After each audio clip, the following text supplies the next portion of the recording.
Bom, meus queridos, bom dia mais uma vez a todos e todas. Que bom que nós estamos reunidos aqui para podermos aprender mais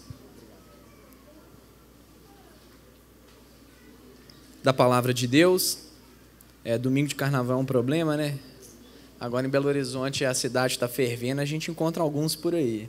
Mas glória a Deus que o Senhor trouxe todos vocês aqui, né? Para que nós possamos aprender, trocar uma ideia aqui mais sobre a palavra do Senhor. Meus queridos, vamos orar então, e hoje eu queria, antes de fazermos a nossa oração, eu queria falar para vocês que nós vamos conversar um pouquinho sobre um texto muito importante da literatura neotestamentária, principalmente da literatura paulina, que é o capítulo 2 da carta de Paulo aos Filipenses, onde que de fato Paulo ele vai refletir, entre outras coisas, sobre a encarnação e exaltação do Filho de Deus. Tá? Podem abrir a Bíblia de vocês aí em Filipenses capítulo 2, mas antes de nós meditarmos, lermos o texto e meditarmos, nós vamos fazer uma oração, porque nós dependemos do Espírito Santo para tudo, para expor a palavra, para ouvir a palavra, para viver a vida, né, para todas as coisas ao longo. Pronto? Tinha dado um bizil aqui. Acho que é o inimigo, hein? Tem que ficar ligado aí no microfone. Vamos orar, gente. Mas, enfim. Vamos orar primeiro, então. Deus, nós te agradecemos porque eis aqui a tua igreja que se reúne para ouvir a ministração da tua palavra. Pai, em nome de Jesus, nós te pedimos que nessa manhã a tua palavra possa confrontar a nossa vida e a nossa vida possa ser mudada pelo ensino da tua palavra. Tire todo o impedimento do nosso coração, tire todos os tampões dos nossos ouvidos, para que de fato a tua palavra possa achar um terreno fértil na nossa existência, Pai, e que nós possamos dar frutos, Pai, frutos baseados no Evangelho de Jesus Cristo. Essa é a nossa oração, em nome de Jesus Cristo. Amém. Meus queridos, nós vamos ler então o capítulo 2 da carta de Paulo aos Filipenses, do verso 1 ao verso 12, e nós iremos conversar sobre a imitação de Jesus. Quando nós percebemos a história que Paulo, não só Paulo, mas todos os autores do Novo Testamento irão apresentar sobre Jesus, o Deus encarnado, o rosto humano de Deus, nós vemos que no ato de Deus se encarnar em Jesus, Deus revela para a humanidade que a vida que ele chama os seres humanos a ter, baseado na vida de Jesus, é uma vida de humildade. Diferentemente dos valores humanos de exaltação, de honra, fama, poder, glória, a encarnação do Filho de Deus mostra para mim e para você um caminho contracultural a esses valores que são estabelecidos pela sociedade humana. Nós vamos ver que o Deus eterno, né, o totalmente outro, o todo-poderoso, ele abre mão da sua glória, ele se humilhou, ele se esvaziou para viver, para habitar no meio de uma humanidade pecadora que era contrária a ele. A partir então desse exemplo de Jesus, que Paulo chama a nossa atenção aqui, né, que nós vamos ler, nós temos que compreender que nenhum tipo de vanglória, de orgulho, de ambição, né, podem fazer presentes na espiritualidade de um cristão ou na vida cotidiana, na vida da igreja. O que eu estou querendo dizer com isso?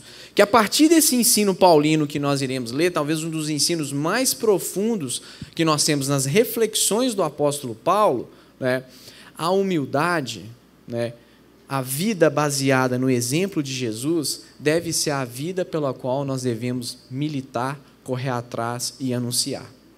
Então vamos ler esse texto aqui, o capítulo 2 da carta de Paulo aos Filipenses, e vamos conversar mais sobre isso. A partir do capítulo 2, verso 1, diz assim: Se há, pois, alguma exortação em Cristo, alguma consolação de amor, alguma comunhão do Espírito, se há entranhos afetos e misericórdias, completai a minha alegria, de modo que penseis a mesma coisa, tenhais o mesmo amor, sejais unidos de alma, tendo o mesmo sentimento. Prestem atenção nisso, meus irmãos, é Deus falando com a gente. Nada façais por partidarismo ou vanglória, mas por humildade, considerando cada um os outros superiores a si mesmo. Não tenha cada um em vista o que é propriamente seu, senão também cada qual o que é dos outros. Tendo em vós o mesmo sentimento que houve também em Cristo Jesus, pois ele, subsistindo em forma de Deus, não julgou como usurpação ser igual a Deus. Antes, a si mesmo se esvaziou, assumindo a forma de servo, tornando-se em semelhança de homens, reconhecido em figura humana. A si mesmo se humilhou, tornando-se obediente até a morte de cruz. Pelo que também Deus o exaltou sobremaneira, e lhe deu um nome que está acima de todo nome, para que ao nome de Jesus se dobre todo o joelho, nos céus, na terra e debaixo da terra. E toda língua confesse que Jesus Cristo é o Senhor, para a glória de Deus Pai. Amém. Jesus, então, a partir da sua vida, da sua encarnação, morte e ressurreição, ele nos ensinou o que é uma vida ideal, né? O que é uma vida saudável, o que é uma vida espiritual que agrada o coração de Deus. A partir, então, desse texto de Paulo, eu quero apresentar para vocês 4 pontos que são fundamentais aqui para nós entendermos o que Paulo está querendo dizer com essas palavras. A primeira questão que tem a ver aqui com o próprio contexto dessa carta que Paulo está escrevendo à igreja de Filipe, né, é que Jesus esvaziou-se a si mesmo. Quando nós começamos, e olha aí na sua Bíblia, lê a partir do verso 5, Paulo ele diz assim, olha, tendo em vós o mesmo sentimento que houve também em Cristo Jesus, pois ele, subsistindo em forma de Deus, não julgou com usurpação o ser igual a Deus. O ponto aqui que Paulo nos chama a atenção é que no ato encarnacional de Deus em Cristo, Deus se esvaziou, ou Deus se humilhou. E o que isso tem a ver? O que esse ensino traz de relevante para a nossa vida, para a nossa espiritualidade, para a nossa fé? Que a partir do exemplo de Jesus, Paulo queria que aqueles cristãos e todos os cristãos que viessem a ler esse texto tivessem o mesmo sentimento que outrora há em Cristo. Quando nós pegamos o contexto aqui dessa carta, um problema estava acontecendo naquela igreja. Essa igreja que era situada nessa cidade de Filipos, e nessa cidade, grande parte das pessoas que habitavam nessa cidade eram militares, sejam da ativa do exército romano, ou sejam da reserva. Qual que era o problema, então, que estava acontecendo? Muitos desses militares estavam se convertendo à mensagem do Evangelho. E aí, eles estavam entrando para a igreja e eles estavam querendo ser tratados dentro do seio da igreja da mesma forma como eles eram tratados nas fileiras do exército romano. Então, vamos supor, aquele militar que tinha uma alta patente, ele se converteu à mensagem do Evangelho. O outro que tinha uma baixa patente, o soldado raso, também se converte. Esse militar da alta patente, ele queria que dentro da igreja, dentro da vida comunitária, o soldado tratasse ele como superior. Paulo, percebendo então esse problema e um outro problema, uma divisão, então, em detrimento desse problema começa a aparecer, Paulo é muito claro e muito direto. E ele coloca o exemplo de Cristo para que, a partir de Cristo, a nossa relação com o outro seja uma relação pautada na humildade. Porque quando nós olhamos para Jesus, nós percebemos o quê? Que Cristo, o Deus eterno, aquele que é o onipotente, onisciente, onipresente, ele abre mão da sua glória para se encarnar, para que de fato a vida de Deus possa ser infundida no coração de homens e mulheres. Então, a partir do exemplo de Jesus, a partir da vida de Jesus, Paulo chama aquela igreja à reflexão. Olha, vocês não podem tratar certos irmãos melhores do que outros. Olha, no meio de vocês não pode haver divisão.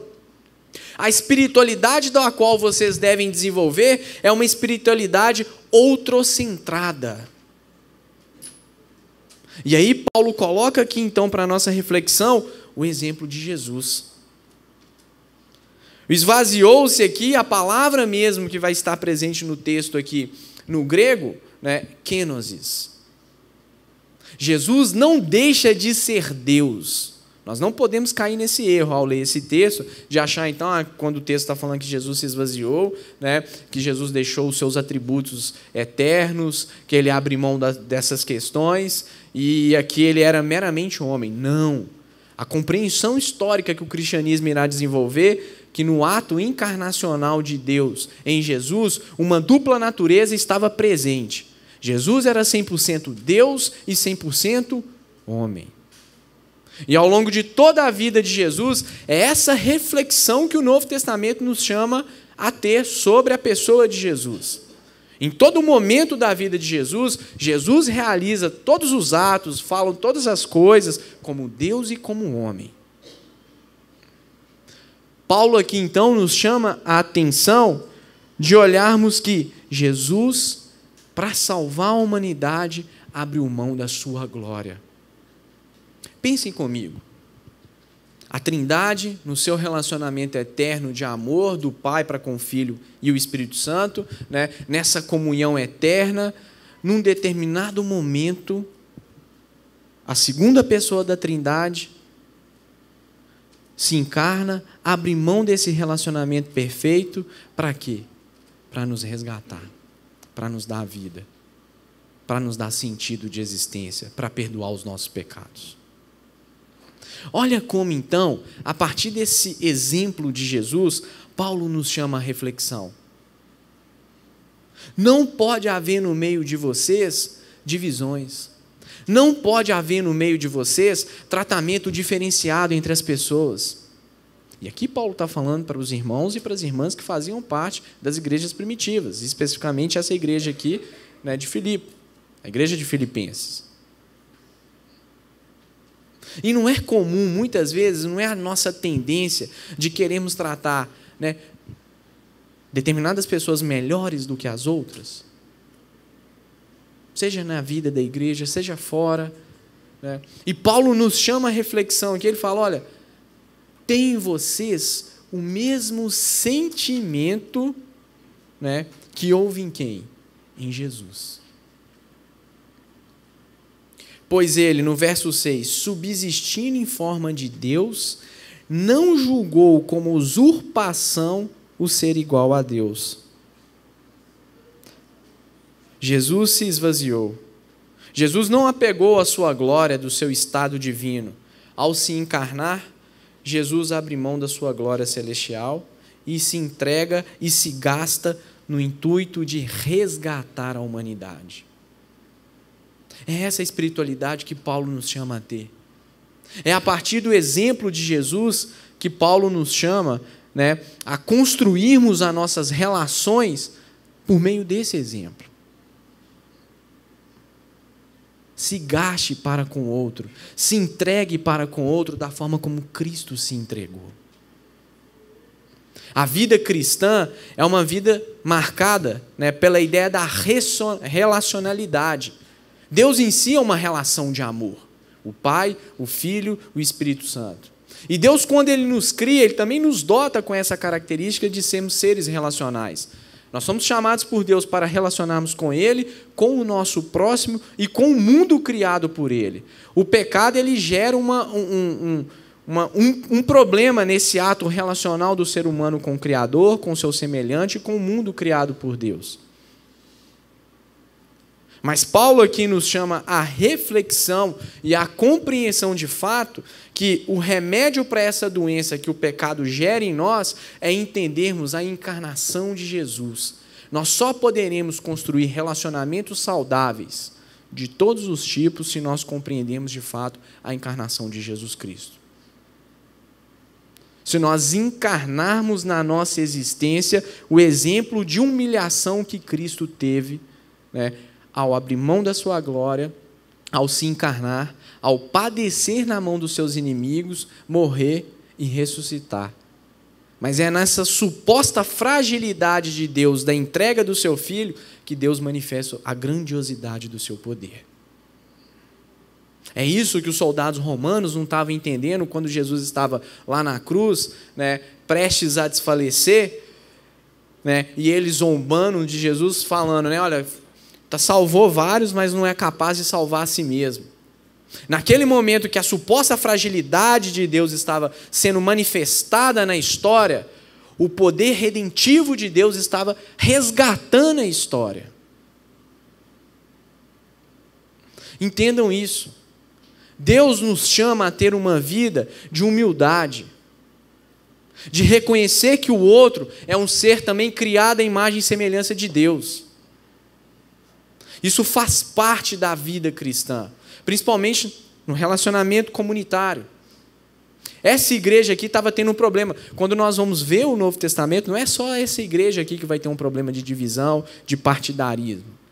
Nós temos uma outra igreja que Paulo também escreve uma carta para essa igreja, a igreja de Corinto. Em Corinto a situação parece que era mais sinistra, né? Aqui a situação parece que está mais de boa, né?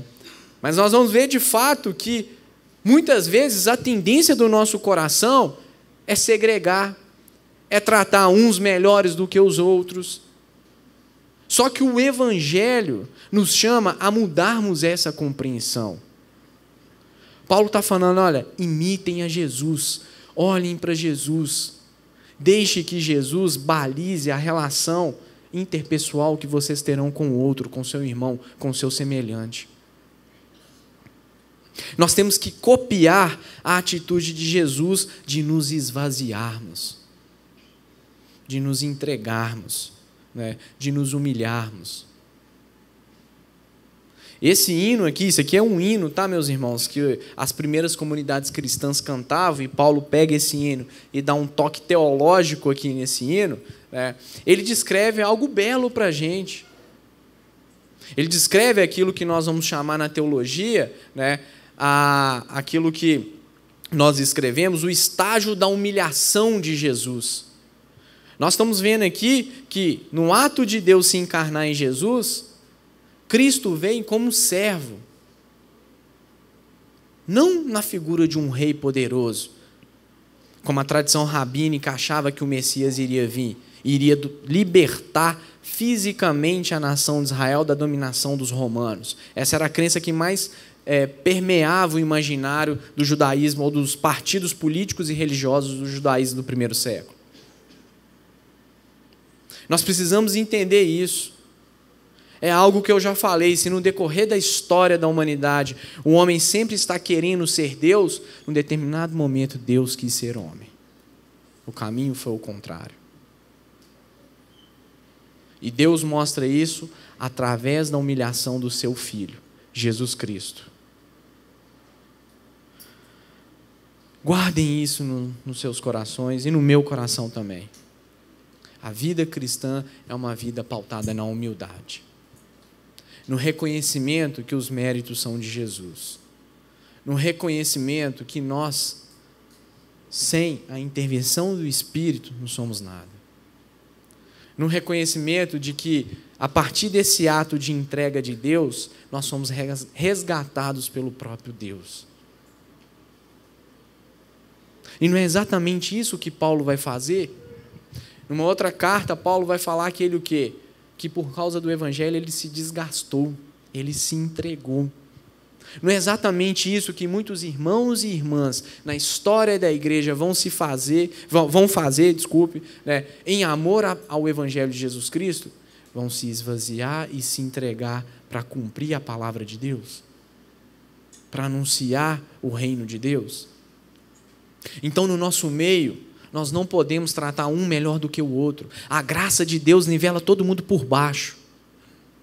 Isso não significa que cada um não vai ter um papel, que cada um não vai ter uma função, nada disso, né? Mas isso traz para a nossa compreensão que todos são iguais debaixo da graça de Deus. Que para de fato nós impactarmos a sociedade da qual nós estamos inseridos, nós precisamos ter relacionamentos saudáveis. E para termos relacionamentos saudáveis, Cristo precisa ser a baliza dos nossos relacionamentos. E se Cristo de fato for a baliza, for o referencial dos nossos relacionamentos, a humildade vai se fazer presente na nossa vida. O ato de nós nos esvaziarmos, né, em prol da mensagem do Evangelho, em prol da humanização do outro a partir da mensagem do Evangelho, né, vai chamar a atenção das pessoas, porque era isso que os primeiros cristãos, dentro do seu contexto, dentro da sua complexidade, faziam, entre outras coisas. A vida cristã não pode ser construída a partir de um coração altivo, a partir de um coração orgulhoso. Deus não se agrada desse tipo de coração. Deus se agrada de corações de homens e mulheres que se quebrantam em conformidade com o ensino do Evangelho de Jesus Cristo. Um coração que se quebranta é um coração humilde. Agora, isso vem de nós mesmos? Não. Aí que está a questão. E Paulo já vai falar isso em outros textos. Isso vem de Deus. Por isso que nós somos chamados a desenvolvermos um relacionamento com o Espírito Santo, porque é Ele que vai gerando em nós essa compreensão. Olha como é que essa mensagem é contracultural, meus queridos. Se naquela sociedade se dava valor para quem tinha status, se naquela sociedade se dava valor para quem tinha condição financeira, como nos dias de hoje, né? Aqui dentro da igreja, ou a partir dos relacionamentos que são formados na vida comunitária, Deus nos chama a darmos valor para qualquer pessoa. Pensem comigo. No primeiro século, nós temos uma pá de gente que não era considerada cidadão dentro da estrutura do Império Romano, dentro da cultura de outros povos. As mulheres, por exemplo. As crianças, por exemplo. Por que vocês acham que aparece no Evangelho uma parte lá de Jesus falando, olha, deixai vir a mim as crianças, os pequeninos, porque deles é o quê? O reino dos céus. Na tradição romana, muitas vezes não se tinha compreensão que a criança era um ser humano, mas que poderia se tornar um ser humano. Por isso que era muito comum, aqueles pais, aquelas famílias que tinham certa condição, deixarem com que os escravos cuidassem dos seus filhos. E por que Jesus está falando isso? Ele está subvertendo essa compreensão, para mostrar o quê? Que as crianças também são seres humanos, que as mulheres também, porque Jesus ele gasta tempo com mulher, ele é sustentado por mulheres, ele fala com mulheres, as mulheres são as primeiras a anunciarem de fato que o Senhor ressuscitou. Porque no mundo antigo, mulher era visto como o quê? Dentro da cultura grega, por exemplo, a mulher não tinha alma. Dentro de outras culturas, a mulher era um ser totalmente insignificante. Agora, olha como, a partir de Jesus, Paulo chama a nossa atenção para vermos a vida de uma outra forma.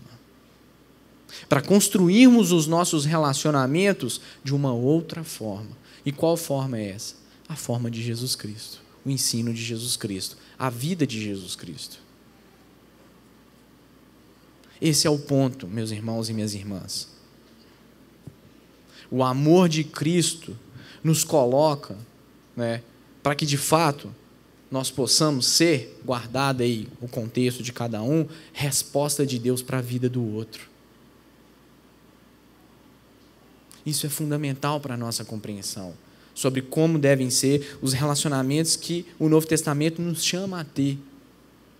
Paulo é muito claro, tende em vós o mesmo sentimento que houve também em Jesus. A Trindade, então, no conselho eterno, enviou o Filho. E o Filho, de livre vontade, se submete à vontade da Trindade. Se submete para quê?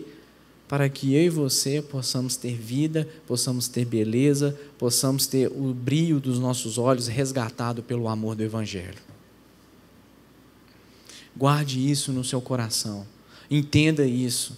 Se relacione com o seu irmão e com a sua irmã, ou com qualquer pessoa que Deus venha colocar ao longo da sua existência, pautado no exemplo de Jesus Cristo. A partir disso, então, Paulo continua o seu argumento no verso 7. No verso, antes aqui ele está falando, olha, nós precisamos ter esse mesmo sentimento que houve em Jesus, de se esvaziar, de abrir mão, da sua glória. Confere aí no verso 7. Antes, a si mesmo se esvaziou, assumindo a forma de servo. Se Cristo, de fato, for o nosso exemplo, nós somos chamados também a sermos o quê? Servo, a servir. Olha que interessante a construção estilística aqui que Paulo vai fazer no texto. Ele vai utilizando verbos aqui que mostram um caminho de descida, para depois mostrar um caminho de subida. Em outras palavras, Paulo está chamando a nossa atenção para quê? Olha, façam aquilo que Jesus fez. Porque depois Deus há de exaltar quem? Vocês, da mesma forma que exaltou o seu Filho. Então, olha que interessante. Se esvaziou, servo, se humilhou. Olha como é que esses verbos mostram, de fato, que Cristo abriu mão de toda a sua glória. Ele não deixou de ser onipotente, onisciente, isso é uma outra discussão, tá? Ele não abre mão dos seus atributos eternos, porque ele era Deus. Mas ele abre mão da sua glória eterna. Né?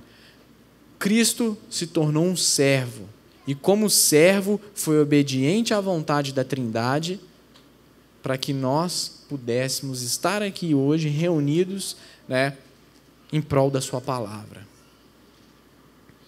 Jesus nasceu pobre, numa região esquecida, na periferia do mundo, como meu amigo gosta de falar, né? Como servo, ele sempre foi submisso à vontade do Pai e do Espírito. Ele nos chama a assumirmos essa postura de servo. Não ache, meus irmãos e minhas irmãs, que pelo fato de Cristo ter submetido à vontade do Pai e do Filho, né, ele é inferior, ter submetido à vontade do Pai e do Espírito, ele é inferior ao Pai e ao Espírito. Ele se submete porque ele quis, é de livre vontade. A submissão aqui não é aquilo que a gente chama na filosofia, não é ontológica, não é do ser, é de papéis. O Pai vai ser descrito na linguagem bíblica como a fonte do amor, como Deus Criador. O Filho, então, é enviado pelo Pai, que é a fonte do amor, para ministrar ou para anunciar entre a humanidade o amor do Pai. E o Espírito, então, é aquele que vai ministrar nos nossos corações as obras redentivas de Jesus Cristo. Agora, toda a Trindade está envolvida no processo da revelação de Deus, da salvação de Deus, do resgate de Deus para com a história de vida de cada ser humano. Jesus quis se encarnar. Jesus quis se humilhar. Alguns pensadores acham que esse texto ele descreve, então, a plena humanidade de Jesus, o autoesvaziamento dos atributos divinos de Jesus. A teologia reformada não pensa dessa forma. Jesus não poderia abrir mão dos seus atributos eternos, da sua onipotência, onisciência, onipresença, né, da sua divindade, porque se ele tivesse abrido mão disso, como é que os nossos pecados iriam ser perdoados? Sendo só Deus aquele que poderia perdoar os pecados, dentro da teologia que vai ser desenvolvida desde a tradição do Antigo Testamento e até no Novo Testamento. Então, de fato, aqui eu sigo o N.T. Wright, que mostra o quê? Que nesse ato de Cristo se humilhar, Paulo, registrando isso, nos chama a atenção que a humilhação leva à servidão. Ele nos chama, então, para assumirmos a nossa postura de servo, que tem em mente não os nossos interesses, mas os interesses dos nossos irmãos. Olha aqui que lá, se a gente voltar um pouquinho, olha aqui que vai estar no mesmo capítulo, no capítulo 2, no verso 3 e 4, para ilustrar isso aqui. Olha aqui que Paulo vai escrever: nada façais por partidarismo ou vanglória, mas por humildade, considerando cada um os outros superiores a si mesmo. Não tenha cada um em vista o que é propriamente seu, senão também cada qual o que é dos outros. Temos que ter uma postura, como eu falei, outrocentrada, meus queridos. Pensar menos em nós mesmos e mais nos interesses dos outros. A obediência nos coloca, né, ou coloca os interesses dos outros acima dos nossos, ou no mínimo impede igualdade para com os nossos. Essa é a vida aqui de Jesus que Paulo nos chama a ter. De fato, não foi isso que Jesus fez? De fato, Jesus não coloca no nosso lugar? E essa não poderia ser, eu já falei e retomo isso aqui, uma das definições mais bonitas que a Bíblia desenvolve sobre o que é o amor sendo visto como entrega, como autodoação. Não é isso que as três pessoas da Trindade fazem na sua comunhão eterna? O Pai se entrega para o Filho se entrega para o Pai, ambos se entregam para o Espírito se entrega para ambos. E aí a relação de amor ela fica perfeita, porque não há uma necessidade no ser de Deus. Agora, de fato, quando nós olhamos para Jesus, não é isso que ele faz. Ele se humilha e, como servo, se coloca no nosso lugar para que nós pudéssemos ter uma nova vida em Deus. Ele levou em consideração a humanidade. E é interessante que, se nós pegarmos a carta de Paulo aos Colossenses, Paulo vai falar o quê? Que esse exemplo de Jesus, esse ato realizado por Jesus, ele traz à nossa compreensão que Jesus nos resgatou de onde? Do império das trevas. E nos deu o quê? Vida. E nos transportou para o seu reino. Agora, Jesus fez isso como? Como servo. Jesus se rebaixou e foi obediente até a morte ao propósito trinitário. Ele obedeceu ao chamado de se entregar ao nosso favor. Uma das características das igrejas primitivas, pelo menos ali nas primeiras décadas, foi entender essa questão da servidão que o Evangelho chama a ter. Para com a mensagem do próprio Evangelho, para com os irmãos e para com o mundo. Os cristãos sempre são aqueles que são o quê? Em serviço no mundo, submetendo à orientação da palavra de Deus, submetendo ao ensino da palavra de Deus. Então, o ato de Jesus se encarnar traz isso à nossa reflexão. Jesus não veio na sua glória. Jesus não veio como um rei num primeiro momento para julgar. O mundo já estava julgado a partir do ato de Cristo se encarnar. Isso é consequência da encarnação. Jesus veio resgatar a humanidade. E ele resgata a humanidade a partir da humilhação e da servidão à vontade do Pai, da Trindade. Seja obediente, meu irmão e minha irmã, a essa palavra. Lembre disso. Uma das características também da espiritualidade cristã é abrirmos mão um pouco do nosso ego, é considerarmos o nosso irmão. Porque a tristeza dele é a minha tristeza, a alegria dele também será a minha alegria. Em outras palavras, o Novo Testamento vai descrever dessa forma. Agora, olha como é que isso é subversivo numa sociedade totalmente individualista, numa sociedade totalmente autocentrada, onde que o bom é aquele que passa por cima de todos para alcançar os seus objetivos, para alcançar o seu sucesso e, de uma certa forma, guardar as devidas proporções. O capitalismo ele gera isso, a questão do indivíduo levado até as últimas consequências ao individualismo. Olha como é que essa mensagem vai na contramão. E aqui também não está falando de comunismo, não. Tá? Mas olha como é que essa mensagem vai na contramão. Ela nos chama o que? Abre mão de nós mesmos e colocar o outro no nosso lugar.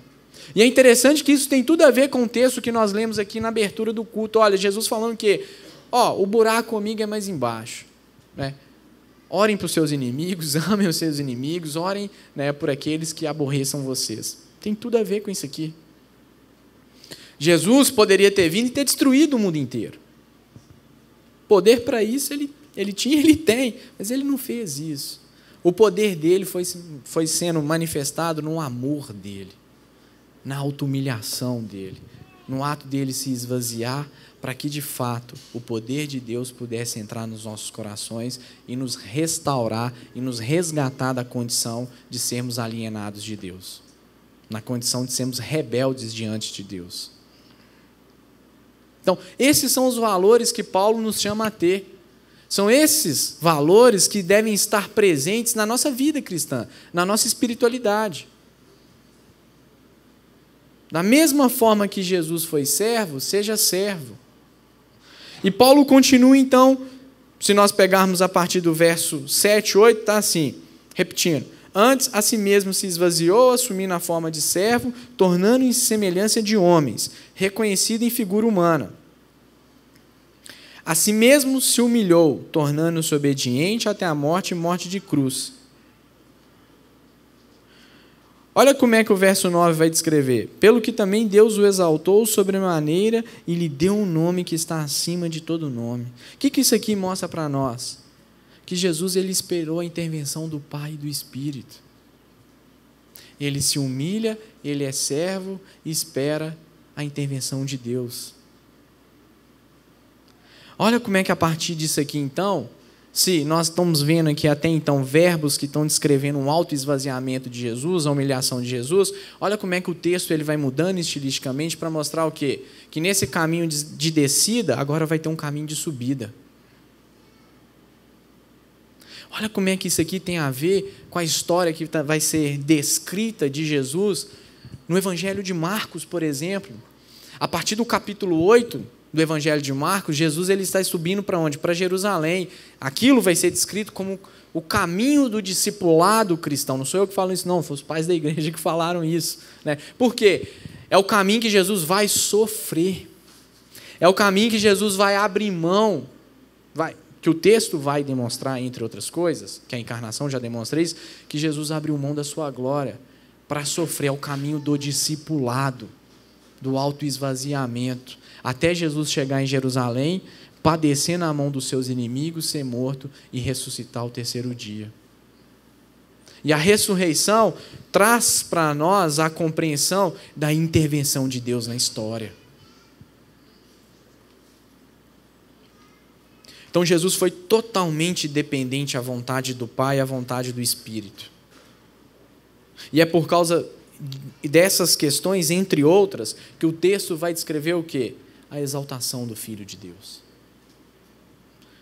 A partir do exemplo de Jesus, nós temos que esperar a todo momento que Deus está cuidando, ou compreender no primeiro momento que Deus está cuidando da nossa existência e que no momento certo, no tempo certo, Deus intervém na nossa história. É isso que Paulo nos chama a compreensão aqui. Nós precisamos esperar e confiar no cuidado e na intervenção de Deus nas nossas vidas. Às vezes você pode estar passando aí por uma angústia existencial, né, tamanha e sinistra, que nós não teremos uma resposta pronta e imediata para darmos para a sua questão. Né? Às vezes você pode estar passando por uma enfermidade sinistra. Mas o que eu chamo a atenção de vocês é que, a partir do exemplo de Jesus, a partir do ensino do Novo Testamento, do ensino das Escrituras, nós somos chamados a confiarmos na intervenção de Deus, a confiarmos no cuidado de Deus.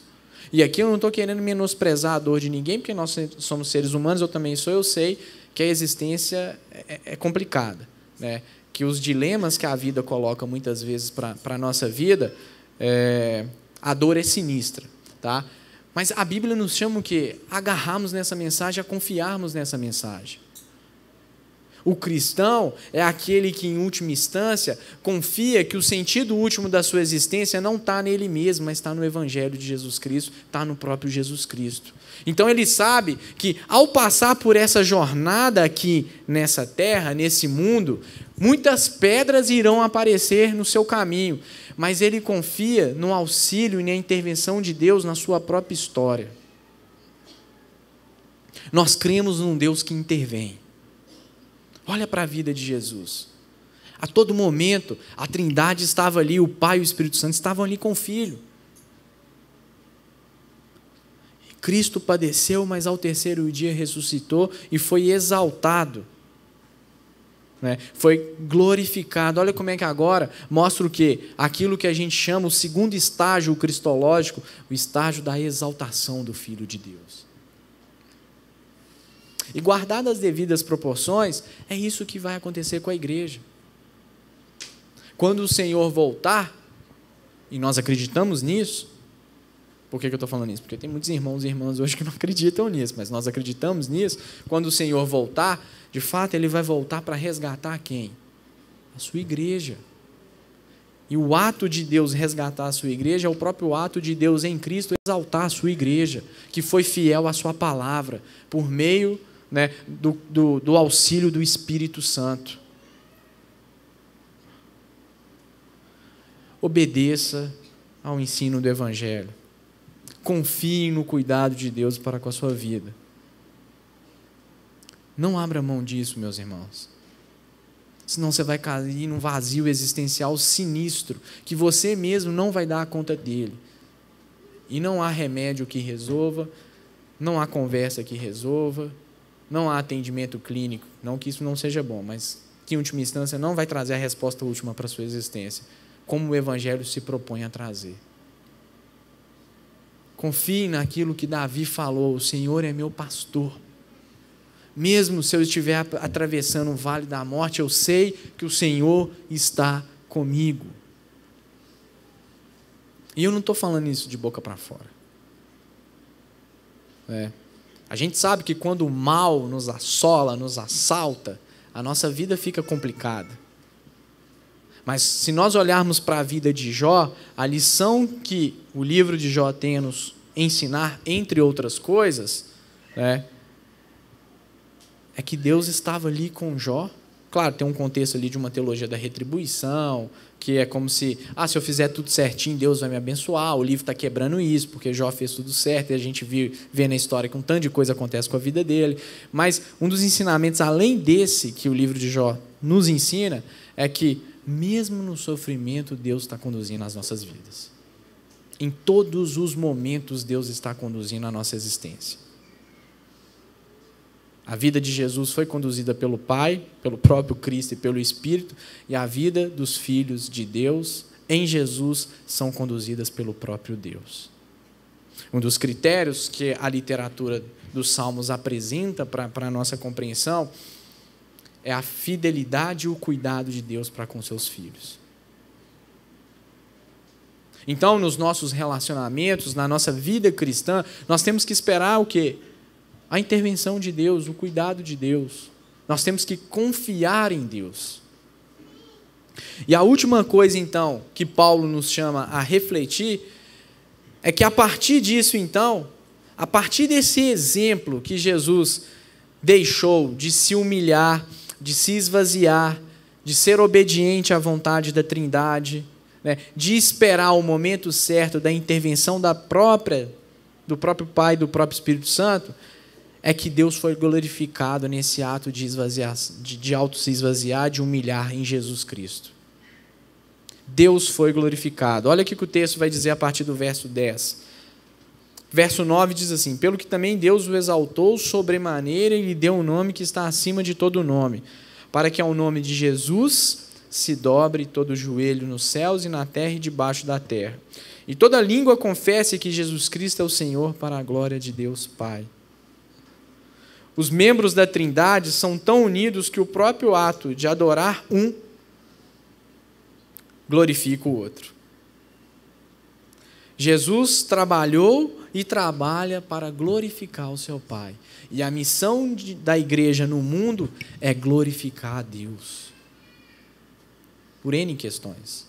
Nós somos colocados no mundo não para satisfazermos um partido, uma ideologia, a vontade de um pastor, de um profeta aí, sei lá o quê, mas para cumprirmos o papel que o Espírito Santo designa na igreja, e o papel central é de glorificarmos a Deus no mundo. Tudo isso aqui, gente, tem a ver com o quê? Quando nós temos uma vida espiritual pautada na humilhação, na servidão, na obediência a Deus, nós glorificamos a Deus no mundo, entre outras coisas. Porque nós vamos estar sendo fiéis ao quê? À palavra dele. Então, tudo que nós viermos a realizar deve ser para a glória de Deus. Jesus reina para a glória do seu Pai. Jesus resgatou a humanidade para a glória de Deus.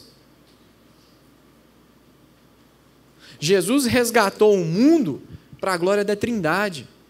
Paulo vai escrever isso na carta aos Colossenses. Nós, então, somos chamados por Jesus a desenvolvermos a nossa vida e a desenvolvermos uma vida que glorifique a Deus, por meio do testemunho, por meio de atos de bondade no mundo, por meio da pregação do Evangelho, entre outras coisas que nós podemos fazer. Por meio da nossa comunhão na igreja, nos nossos relacionamentos saudáveis que nós iremos construir na realidade. Então, Paulo aqui, por meio de Jesus, nos chama que, olha, em tudo aquilo que vocês venham a realizar, glorifiquem a Deus. Deixa que o outro veja Deus na sua vida. Não mostre um Deus ofuscado pela sua existência, pelo seu mau testemunho. Isso não significa também que nós vamos ser super crentes, né? Não é isso.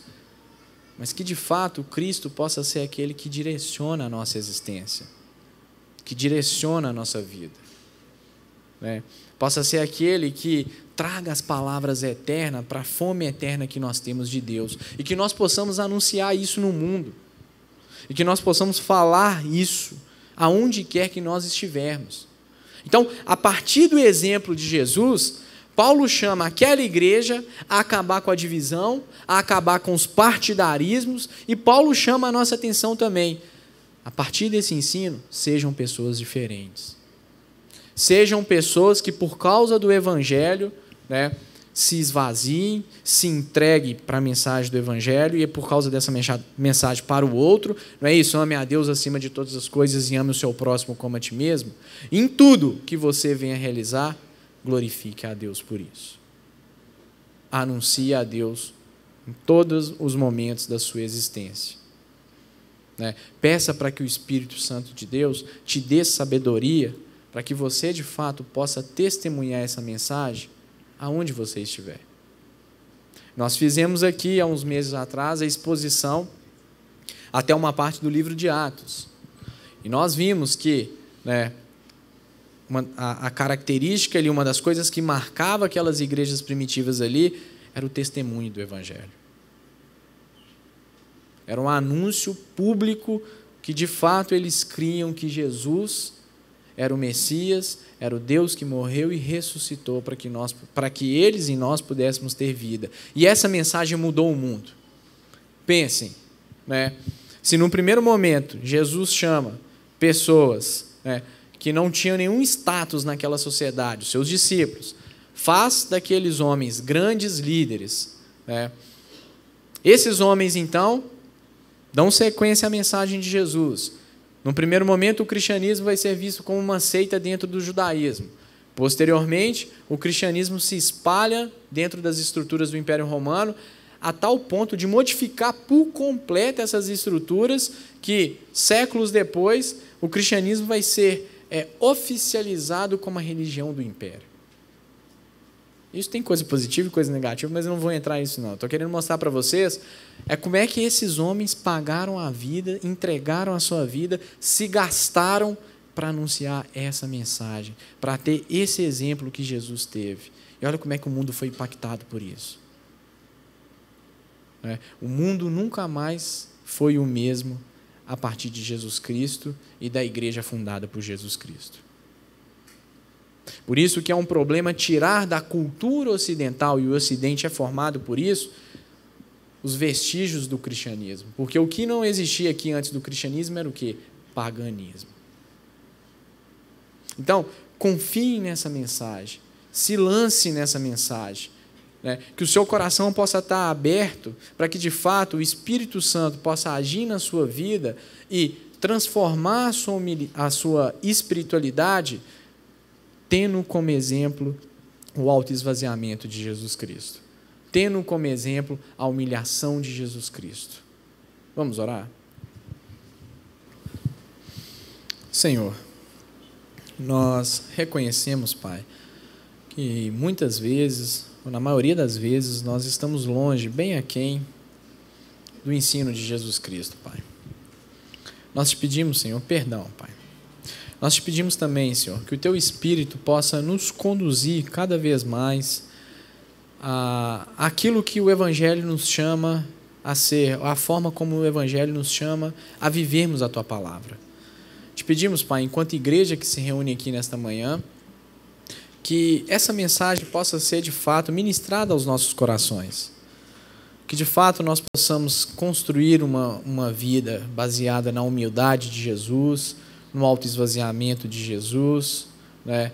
Uma vida que confie na Tua intervenção, no Teu cuidado, da mesma forma de Jesus, e uma vida que exalta o Teu nome, Deus. Nós te pedimos, nós não temos força em nós mesmos para realizarmos nada disso. Nós dependemos do Teu Espírito, dependemos do Teu amor, que é incondicional, Pai.